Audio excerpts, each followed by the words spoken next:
തിരഞ്ഞെടുപ്പ് അടുത്തിരിക്കുന്ന വേളയിൽ റിപ്പബ്ലിക്കൻ പാർട്ടി പ്രസിഡന്റ് സ്ഥാനാർത്ഥിയും മുൻ അമേരിക്കൻ പ്രസിഡന്റുമായ ഡൊണാൾഡ് ട്രംപിന് നേരെ നടന്ന വധശ്രമം അമേരിക്കയിലാകെ കോളിളക്കമുണ്ടാക്കുന്നു.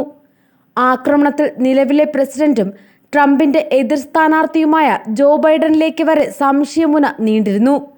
അതിനിടെയാണ് വധശ്രമത്തിൽ ഗൂഢാലോചനയുണ്ടോ എന്ന സംശയം പുറത്തുവരുന്നത്.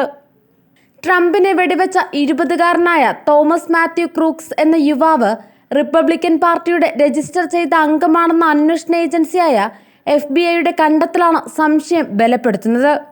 യുവാവിനെ അപ്പോൾ തന്നെ സീക്രട്ട് സർവീസ് ഭടന്മാർ വെടിവെച്ച് കൊന്നിരുന്നു.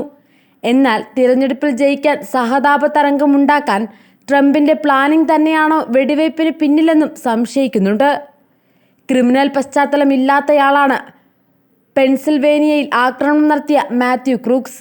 ഇയാളെ പ്രലോഭിപ്പിച്ച് വിലക്കെടുത്ത് വെടിവയ്പ് ആസൂത്രണം ചെയ്യുകയായിരുന്നുവെന്ന വാർത്തകളും പുറത്തു വരുന്നുണ്ട്. ഷാർപ്പ് ഷൂട്ടറായ മാത്യു വെടിയുണ്ടകൾക്ക് കൃത്യമായി ട്രംപിന്റെ നെറ്റി തുളയ്ക്കാൻ സാധിക്കുന്ന സ്ഥലത്തു നിന്നാണ് വെടിയുതിർത്തത്. എന്നിട്ടും ഉണ്ടകൾ ട്രംപിന്റെ ചെവിയിൽ ഉരസി കടന്നു പോകുകയായിരുന്നു. മാത്രമല്ല, വെടിയേറ്റ സുരക്ഷാ ഭടന്മാർ ട്രംപിനെ രക്ഷപ്പെടുത്തിക്കൊണ്ടു പോകുന്ന സമയത്തും ഒട്ടും തളർച്ചയില്ലാതെ അണികളെ നോക്കി കൈവീശിക്കൊണ്ട് താൻ ഉടൻ തിരിച്ചെത്തുമെന്ന് പറഞ്ഞത് മുൻകൂട്ടി തയ്യാറാക്കിയ നാടകമാണെന്നും പറയുന്നുണ്ട്. മാത്യു ക്രൂക്സിന്റെ വോട്ടർ രജിസ്ട്രേഷൻ കാർഡ് അന്വേഷണ ഉദ്യോഗസ്ഥർ കണ്ടെത്തിയിട്ടുണ്ട്.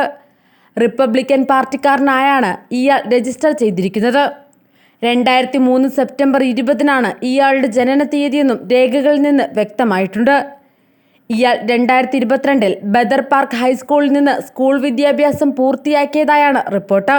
ദേശീയ മാത്സ് ആൻഡ് സയൻസ് ഇനിഷ്യേറ്റീവിന്റെ സ്റ്റാർ അവാർഡ് നേടിയ വിദ്യാർത്ഥിയായിരുന്നു ഇയാളെന്നും റിപ്പോർട്ട് പറയുന്നു. നേരത്തെ ഏതെങ്കിലും വിധത്തിലുള്ള കുറ്റകൃത്യ പശ്ചാത്തലം ഉള്ളതായി വിവരമില്ല. വെടിവയ്പ്പിന് മുൻപ് ഇയാളെ സ്ഥലത്ത് കണ്ടതായി നിരവധി പേർ പോലീസിന് മൊഴി നൽകിയിട്ടുണ്ട്. AR-50 സെന്റിമീറ്റർ ഓട്ടോമാറ്റിക് തോക്കാണ് വെടിയുതിർക്കാൻ ഇയാൾ ഉപയോഗിച്ചത്. ട്രംപ് സംസാരിക്കുന്ന വേദിയിൽ നിന്ന് 120 മീറ്ററോളം അകലെയുള്ള ഒരു കെട്ടിടത്തിന്റെ മുകളിൽ നിന്നാണ് ഇയാൾ വെടിയുതിർത്തതെന്നാണ് നിഗമനം. ക്രൂക്സ് അധികം സുഹൃത്തുക്കളില്ലാത്ത യുവാവായിരുന്നുവെന്ന് സഹപാഠികൾ ഓർമ്മിക്കുന്നു. ക്രൂക്സ് ആണ് ആക്രമിയെന്ന് തിരിച്ചറിഞ്ഞപ്പോൾ FBI അയാളുടെ വീട് സ്ഥിതി ചെയ്യുന്ന പ്രദേശത്ത് കടുത്ത കാവലും ഏർപ്പെടുത്തിയിരുന്നു. ക്രൂക്സിന്റെ വീടിന് നേരെ ആക്രമണം ഉണ്ടാവുമെന്ന ആശങ്കയിലാണ് FBI സുരക്ഷ ഏർപ്പെടുത്തിയത്. 2022-ൽ ബദേൽ പാർക്ക് സ്കൂളിൽ നിന്ന് ഗ്രാജുവേറ്റ് ചെയ്ത ക്രൂക്സ് $500 അവാർഡും വാങ്ങിയിരുന്നു. ഈ പശ്ചാത്തലത്തിലുള്ള ഒരു ചെറുപ്പക്കാരൻ സ്വമേധയാ ആക്രമണം നടത്തേണ്ട ആവശ്യമില്ലെന്നാണ് വിലയിരുത്തൽ.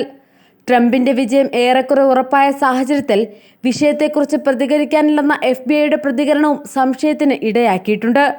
മാത്രമല്ല, ശനിയാഴ്ച പരിക്കേറ്റ ട്രംപ് ഞായറാഴ്ച തന്നെ ന്യൂജേഴ്സിയിൽ എത്തിയിരുന്നു. ന്യൂവാർക്കിൽ വിമാനത്തിൽ നിന്നിറങ്ങുമ്പോൾ അദ്ദേഹം കാത്തുനിന്നവരെ കൈവീശി കാണിക്കുകയും കനത്ത സുരക്ഷയുടെ പിന്നീട് അദ്ദേഹത്തിന്റെ വാഹനവ്യൂഹം ബെഡ്മിൻസ്റ്ററിലെ ക്ലബിലേക്ക് പുറപ്പെട്ടതും സംശയത്തിന് വഴിയൊരുക്കിയിട്ടുണ്ട്.